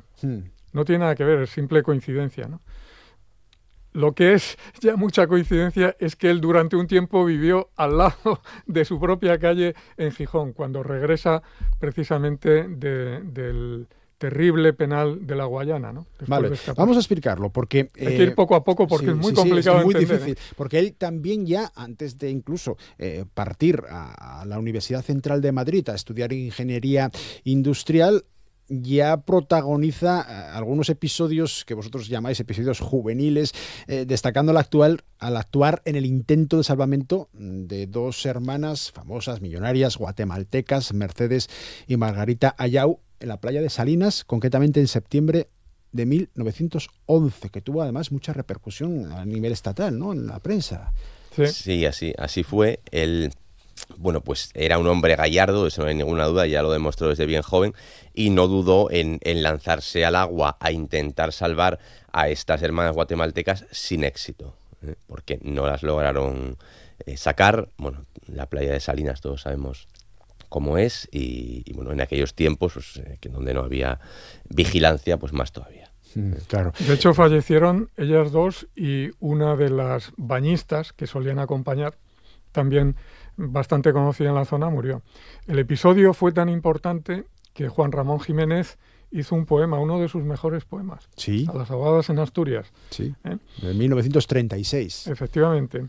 Y él estuvo en el intento de rescate, participó también en el entierro, que fue multitudinario y que recogieron todos los ecos de sociedad de la época, porque, repito, se movía en esa sociedad aristocrática, en esa sociedad elitista que había en la Asturias del momento. Curiosamente, luego va a cambiar completamente y va a acabar, ya pasado el tiempo, a partir del año 29, a su vuelta a España, va a acabar derivando hacia posturas tanto sociales como políticas totalmente contrarias. Él fue fundador del Partido Republicano Radical Socialista, el partido de Marcelino Domingo, el partido de Álvaro de Albornoz, un partido muy de izquierdas, demagógico, una escisión del Partido Radical. Se hizo masón también. Poco tendría que ver con esa juventud dorada que tuvo al principio, porque los pilotos, y eso lo va a decir muy bien Luis, que lo conoce muy bien el tema, eran unos sportman. Sí, vamos. hay que tener en cuenta que una afición en aquella época carísima, destinada a unos pocos, donde ni siquiera desde el punto de vista civil podían formarse en España, tenían que ir a Francia, con lo cual eso ya implicaba, imagínense. Él además va becado, ¿verdad?, por Alfonso XIII. Alfonso XIII saca una beca con el ministro, que era Gasset, tío de Ortega y Gasset, Rafael Gasset, saca una beca para 4 ingenieros industriales vayan a titularse en Francia y sea el núcleo de lo que él quería, el embrión de la Escuela Nacional de Aeronáutica, en la que se iban a formar posteriormente todos los pilotos, ingenieros aeronáuticos y mecánicos que iba a haber en España. Él llegó a ser incluso director de la ENA, de esa Escuela Nacional de Aviación, que tuvo una vida bastante efímera, tenía poco presupuesto, no tuvo tampoco el enganche social. Evidentemente costaba mucho intervenir en este tipo de formaciones, pero llegó a ser el director, ¿no? Durante una temporadina. Llegó a ser director interino. Efectivamente. Pero sufrieron pues penalidades, faltas de presupuesto y también los temidos accidentes. Claro. Muchos accidentes, incluso gente que creo que en esta época está grabado el primer accidente en directo de la aviación. Efectivamente, y además con un asturiano. Sí, porque en Asturias también tenemos el récord de que, quien fue el primer fallecido en accidente de aviación fue un coetáneo suyo, Mariano Pola. Un año antes de que él sacase el título. Otro con calle también. Otro con calle, pero no es él. Coincide el nombre, es su padre. El que se tenía la denominación, ¿no? Vale, tenemos que ir un poco más rápido, que nos quedan menos de 5 minutos y no hemos llegado todavía no hemos llegado a lo potente en cuanto a lo más llamativo, ¿eh? Porque fue acusado en Francia de espía alemán durante la Primera Guerra Mundial y había llegado allí invitado por un tal Roland Garros. Sí, hay alguien que nadie conoce, el famoso jugador de tenis que fue también piloto y un as de la aviación francesa durante la Primera Guerra Mundial, ¿no? Entonces él, cuando se cierra la Escuela Nacional de Aeronáutica, va como probador, ingeniero probador, a la fábrica de Perdusín. Y a la semana de llegar, justamente, la policía en su habitación del hotel llama y le detiene acusado de espionaje. Y de ahí pasa a estar condenado a muerte con un juicio sumarísimo, 7 meses con la condena sin ejecutar, pero sobre la cabeza, nunca mejor dicho, y consigue finalmente escaparse. Aún no. A ver. Aún no. La historia es todavía más complicada. Aún no, eso es. Muchas personalidades nacionales interceden en la conmutación de la pena. Entre ellas Alfonso XIII y fuera de España el presidente Wilson, presidente de Estados Unidos, también intercedió.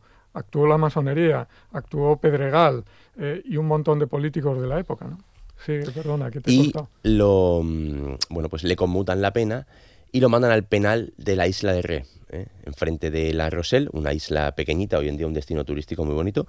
En aquel momento pues no era precisamente un destino turístico. Allí era donde se concentraban todos los presos que luego iban a la Guayana. Vale. Entonces desde la isla de Ré va en una expedición a la Guayana, donde podían ir a un territorio insular, que era la Isla del Diablo, que es donde estuvo Papillón, o a un territorio continental, que fue lo que pudo hacer él, y desde allí consiguió escaparse. Pero hay un episodio que yo no quiero dejar pasar, y es cuando él en el libro relata cómo el barco que lo lleva de Isla de Ré a la Guayana pasa por delante de la costa cantábrica y él acierta a reconocer a Vilés. Entonces hay un episodio de absoluta nostalgia y tristeza, que es cuando él se da cuenta que está pasando por delante de su tierra y que no sabe si la volverá a ver. Y además era el día de Santiago, el día de patrono de su pueblo. Santiago del Monte, claro. Con la ayuda de su hermano Jesús, la ayuda de toda la familia, porque después queda también, después de los gastos familiares, la economía familiar queda también resentida. Consigue la ayuda de un nativo que le ayuda a escaparse. Sale desde la Guayana francesa a la holandesa, de allí a la Guayana inglesa, posteriormente a la colonia de Trinidad, de ahí a Haití, después a Cuba y llega finalmente a Coruña. Y ahí tiene ya un proceso como de ¿qué? De autoafirmamiento, de autoafirmación, mejor dicho, de autorreconocimiento, tiene un cambio vital absoluto después de todas esas peripecias, Luis. Los 3 años y pico de experiencia carcelaria marcan un antes y un después, y él es otro hombre cuando vuelve. Entre otras cosas, ha perdido el tren de la aviación. No puede volver a ser piloto, ¿verdad? Porque no tiene dinero para renovar. Ha perdido totalmente su licencia, ha perdido el patrimonio familiar, y reengancharse en un mundo en el que ha avanzado tan deprisa, o sea, tener en cuenta que desde el primer vuelo de los hermanos Wright hasta que se llega a la Luna, que es como el culmen, ¿no?, de la carrera, han pasado apenas 60 años. Claro. Entonces, él se pierde esa etapa vital. Exacto. Los años de la cárcel hace que él se tenga que desvincular de su gran pasión, de su gran vocación, que era la aviación. Y entonces el regreso a España y el readaptarse a la situación civil fue durísima. Él se presentó a una plaza de arquitecto en Gijón. Estuvo de freelance para una compañía de seguros hasta que finalmente entra en la CAMSA. Correcto. Entra en la CAMSA, está unos años, me parece que es del 25 al 33, si no me equivoco, en la CAMSA aquí en Gijón, y luego lo trasladan a Andalucía. A Jaén. A Jaén, donde ya, pues pasa los últimos años de su vida. Los últimos meses, porque muere al poco de llegar, probablemente por las dolencias contraídas de tipo coronario, la vida tremenda, terrible, la propia huida fue terrible, y muere de un ataque al corazón. Bueno, pues para saber mucho más de la figura de Manuel Menéndez Valdés, tenemos esta obra, un facsímil sobre su propia autobiografía, con anotaciones a pie de página, con una edición mejorada que edita el Ayuntamiento de Castrillón y que es fruto del trabajo de los dos Luises que tenemos hoy con nosotros, Luis Arias y Luis Rojo. Muchísimas gracias a los dos. La cita es mañana viernes a partir de las 7 de la tarde en el Ayuntamiento de Castrillón para presentar este libro. Luises, muchísimas gracias, que salga todo muy bien mañana. Muchas gracias, Ignacio. Muchas gracias. Continuamos con más contenidos en Asturias al Día. Con Amor Argüelles en la realización técnica, llegamos a la tercera y última parte de Asturias al Día de esta jornada de jueves. Hablando con Nieves Roqueñí, es la presidenta de la Autoridad Portuaria de Xixón, del puerto de El Musel. Nieves, ¿qué tal? Muy buenas. Muchísimas gracias por venir hasta los estudios de RTPA, a los estudios de RPA en este caso, de un programa que se emite por la radio y también por la televisión pública de Asturias. Un placer siempre. Acaba usted de cumplir, en febrero lo hacía, su primer año de mandato, vamos a decirlo así. ¿Qué balance podemos hacer de este tiempo? Que bueno, ha tenido también sus cositas, ¿eh? Bueno, ha pasado muy rápido, eso es lo que te puedo decir, ha sido tremendamente interesante y la verdad es que estar al frente de la gestión de un puerto como el Musel es una gran responsabilidad, pero también tengo que decir que es un reto apasionante. Creo que el Musel es un motor económico para la región, no solamente para la ciudad, sino para la región, y en él pasan cosas muy interesantes y van a pasar cosas muy interesantes. Yo destacaría de este primer año, pues que nos hemos puesto un poco con el encargo que a mí me hizo el presidente cuando me nombró para este puesto, y es intentar abrir el puerto a la ciudad, hacer cosas con las asociaciones de vecinos, con los clubes deportivos, intentar estar en la ciudad con una presencia más activa. Además, yo creo que el venir de una consejería como Medio Ambiente e Industria, pues también hace que yo en el puerto pueda hacer visible algunas de las políticas que estaba llevando en el gobierno del Principado de Asturias. Concretamente, pues tenemos unos proyectos industriales que son estratégicos para la región y que seguimos impulsando ahora desde el puerto y ayudando a las empresas a situarse en esa realidad que es la realidad portuaria, la creación de nuevos tráficos, de nueva actividad económica y, en definitiva, de empleo para la región, que es lo que creo que es importante. Y luego desde el punto de vista medioambiental, pues también estoy muy empeñada en mejorar la calidad ambiental. Acabamos de aprobar un protocolo para responder ante episodios de fuertes vientos y evitar que las partículas pues afecten a la población circundante. Estamos trabajando mucho también en el estudio de los pluviales que llegan a nuestros muelles y ver cómo las gestionamos de manera que tengan un tratamiento adecuado. En fin, estamos con muchos proyectos también de intermodalidad, impulsando mucho el ferrocarril, porque creo que para los retos que tenemos del cambio climático, la reducción de emisiones, el usar un medio electrificado como es el ferrocarril nos permite reducir las emisiones, ser más eficientes, también sacar camiones de la carretera. Con lo cual, pues yo creo que son muchos los proyectos que tenemos y ha sido, como te digo, un año muy intenso. He ido apuntando algunas de las cosas que usted acaba de mencionar. Esto último, por ejemplo, el tema de sacar camiones de la carretera. Todavía ayer había otra movilización más de los vecinos de la Calzada, protestando por los tráficos intensos que llevan décadas padeciendo. Fracasaba la idea de crear un vial soterrado Xove, se proponía también la posibilidad de desviar esos tráficos hacia Carreño por Aboño. ¿Ustedes de forma directa pueden hacer algo? Bueno, yo lo primero que te tengo que decir es que entiendo la frustración de los vecinos, porque es mucho el tiempo que llevan pues soportando un tráfico pesado en una zona que es una zona urbana, donde la ciudad y los ciudadanos y ciudadanas están muy presentes. Nosotros, como infraestructura de interés general, que es el puerto, tenemos que velar porque los tráficos que entran y salen al puerto lo hagan con fluidez y no haya problemas en esa llegada y en esa salida de camiones. Hacemos recomendaciones.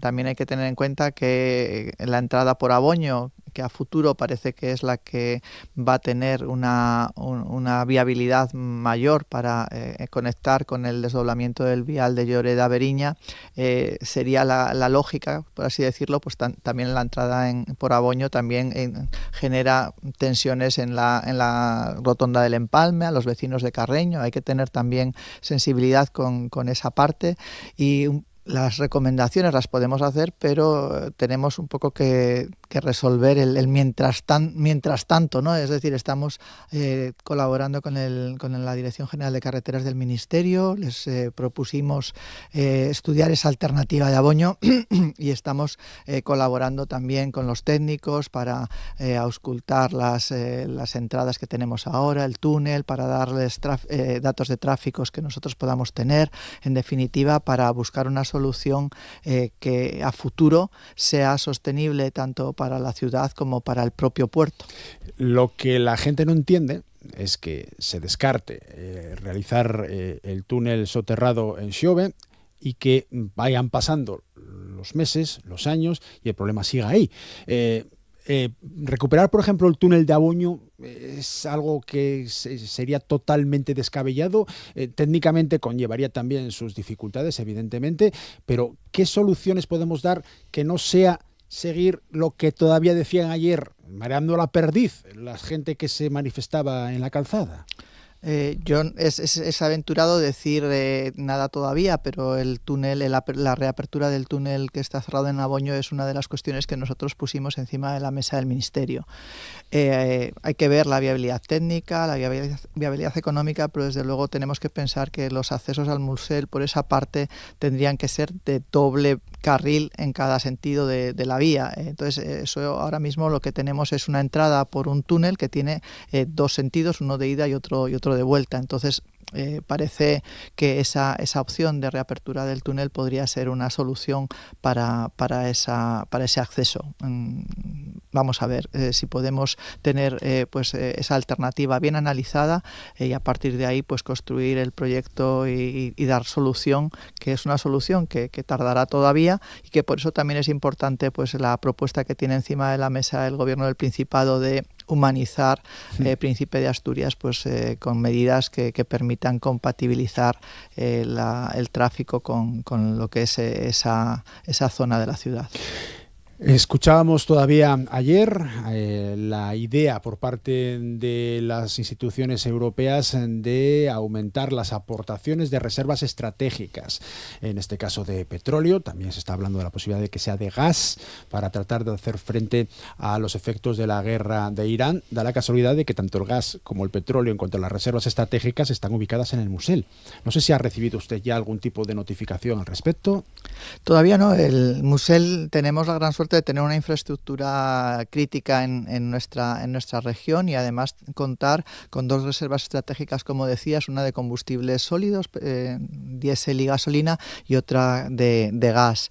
De momento no tenemos noticia de que se hayan activado, pero no es descartable, después de haber, como dices, oído a la Agencia Internacional de la Energía decir que se movilice todo ese volumen de combustible para tratar de tener más oferta en el mercado y compensar la demanda y que los precios se equilibren, porque realmente pues esto tiene un impacto en la economía importante. La guerra no es una guerra solo en el foco donde está la batalla, sino que es una guerra que nos afecta a todos, también en lo económico, y por eso las guerras son malas siempre, por todas las razones. Está claro.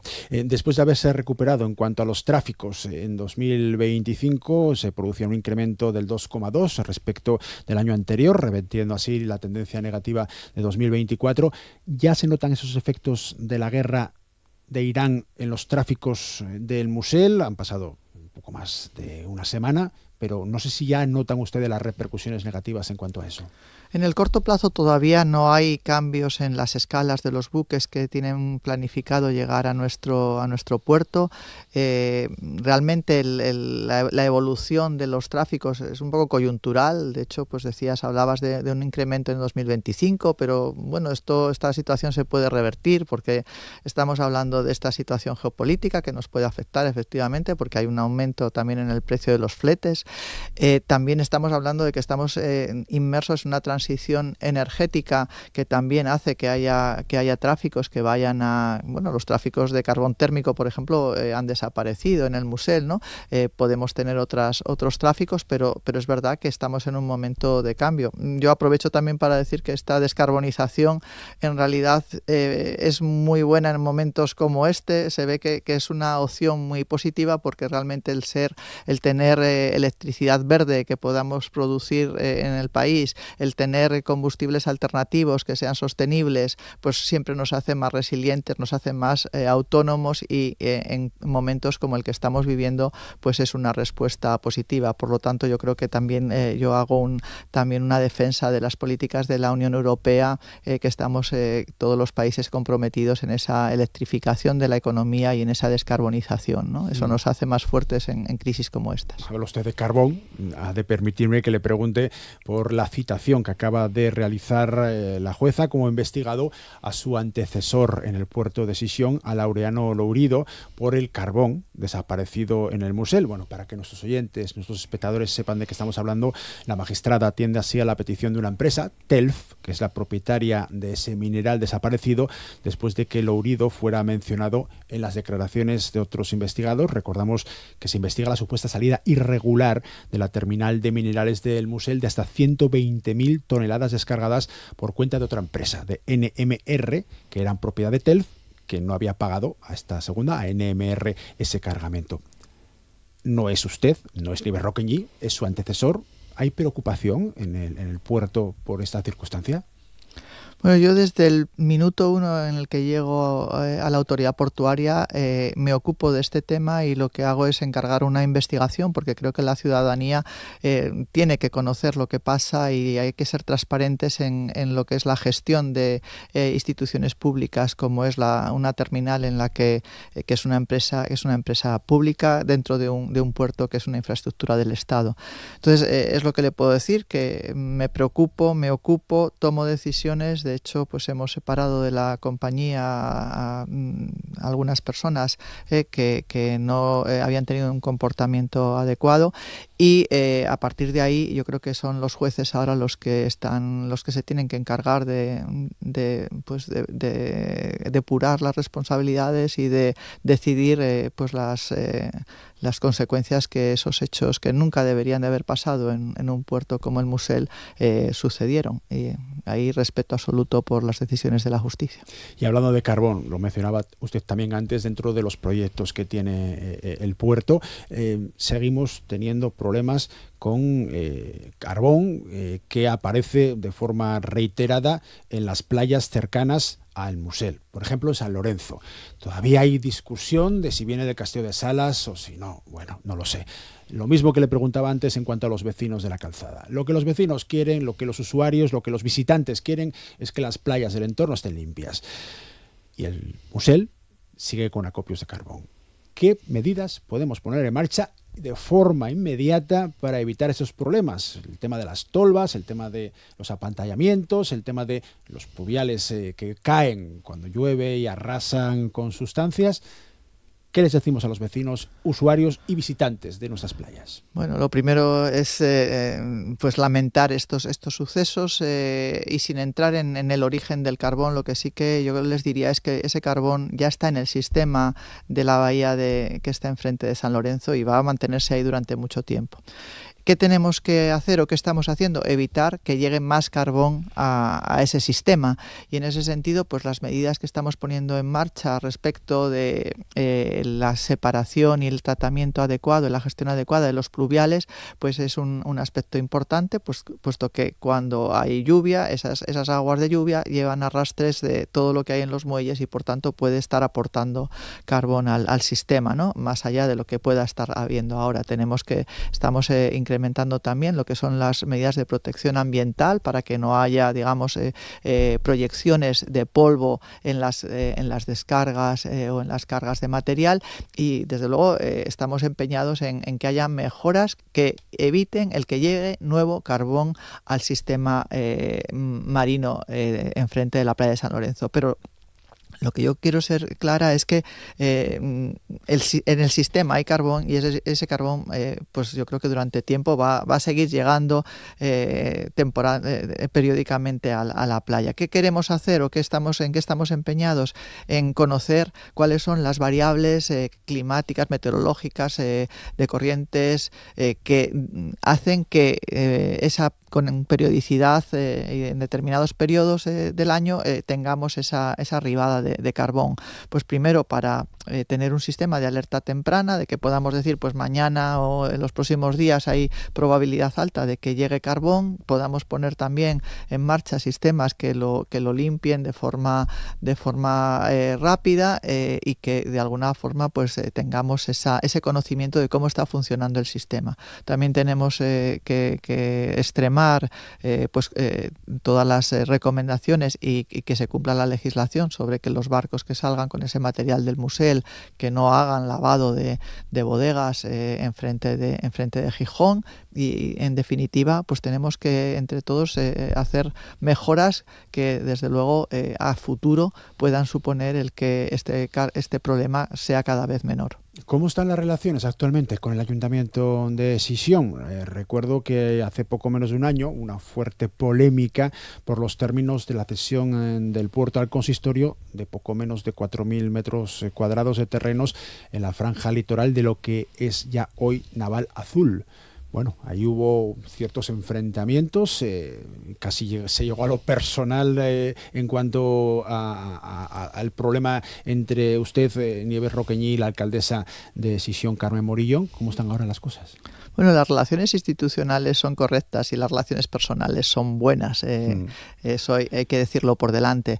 Yo desde el primer momento en el que llego al puerto ofrezco mi lealtad institucional con el el ayuntamiento de la ciudad en la que está el puerto, y desde luego yo siempre estoy abierta a la colaboración y lo he estado desde el primer momento, y lo voy a seguir estando. Dicho esto, pues el ofrecimiento de colaboración no fue bien recibido por el equipo de gobierno, y de hecho pues yo, que me ofrecía a hacer la inversión en el paseo y a que acabar la cesión con un convenio en el que el puerto pudiese aportar e incluso que hacer el primer edificio dentro de ese parque empresarial de Naval Gijón, pues no fue recibido por el ayuntamiento con la disposición que imaginé, y a partir de ahí pues sí que es verdad que no se enquistó el problema, pero eso no quiere decir que las relaciones vayan a ser malas, y al contrario, yo voy a seguir ofreciendo mi mano al ayuntamiento de la ciudad en la que estoy y ayudando y colaborando en lo que podamos para mejorar esa relación del puerto con la ciudad, porque yo creo que la ciudad de Gijón no se entiende sin su puerto, y el puerto es ciudad al final, porque estamos dentro de lo que es la ciudad, en el puerto deportivo, en Punta Lequerica, en Fomento, en el náutico. Entonces, bueno, yo creo que eso es importante. Y en los terrenos deportivos de Xove, que todavía esta misma semana el concejal de urbanismo manifestaba la predisposición del gobierno local a trabajar conjuntamente con ustedes, con la autoridad portuaria, para tratar de recuperar esa zona en la que hay pues un campo de fútbol, otro de fútbol sala, una cancha de tenis, un frontón, vestuarios que están actualmente en estado de ruina. Pero bueno, los clubes deportivos de la zona también reclaman que se pudiera trabajar sobre ello. De todas formas, los propietarios siguen siendo ustedes. Jesús Martínez Salvador, el concejal de urbanismo, decía que el primer paso para iniciar el procedimiento para una posible cesión o incluso una venta tendrían que darlo ustedes. Bueno, yo creo que fue un acuerdo de pleno lo que nos trasladaron, con la intención de empezar a negociar esos terrenos para uso deportivo y uso residencial. Nosotros en septiembre les enviamos una respuesta diciendo que nos concretasen, porque ahí, además de terrenos de uso deportivo, también hay una parte de terrenos que podría ser utilizado para el uso residencial. Les solicitamos que nos concretasen pues qué terrenos, qué superficie, cuántos metros cuadrados se dedicarían al uso deportivo o a otros usos, y de momento no nos han concretado esos metros cuadrados, ¿no? Nosotros desde el principio nos hemos puesto a disposición de ceder para el uso deportivo. Cuando hay un uso, digamos, social, nosotros podemos, pues como autoridad portuaria, tratar de impulsar la cesión gratuita para el uso social, para el uso deportivo, pero también es verdad que necesitamos pues concretar qué superficie se utilizaría para el uso deportivo o para otros usos,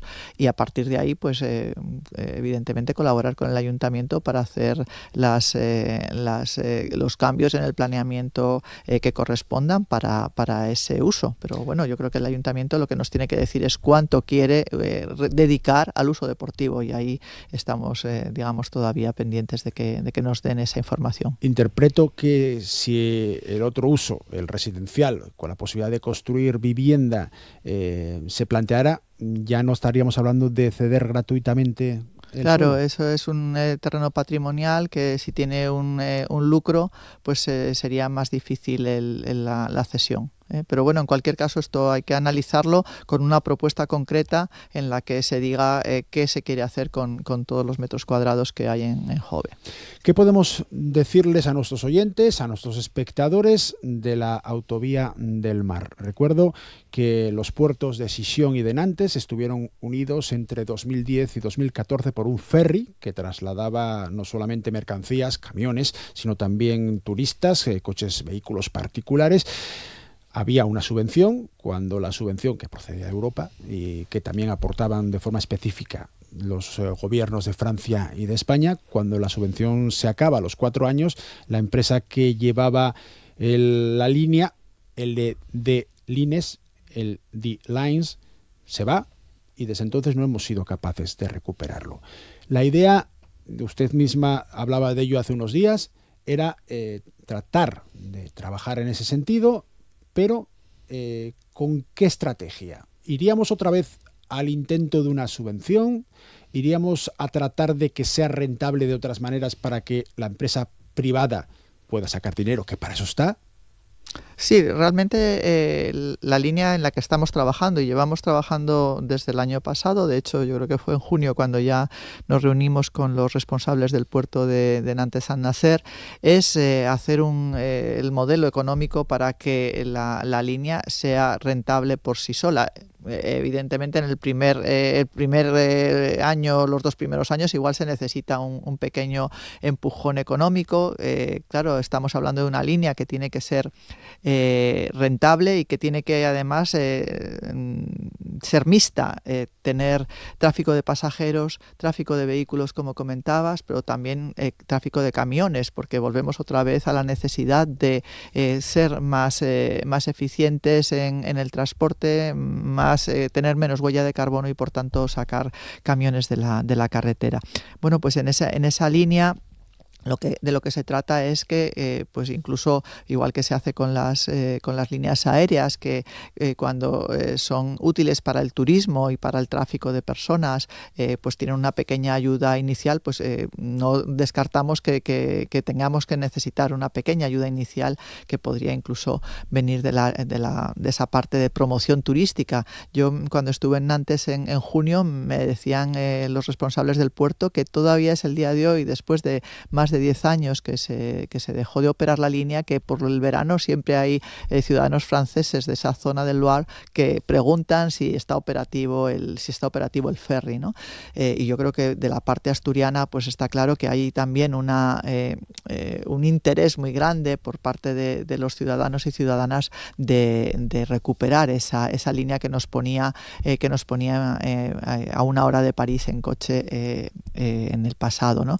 Estamos trabajando con el hinterland del puerto, estamos también hablando con cargadores de Castilla-León, más allá de León, incluso de Valladolid.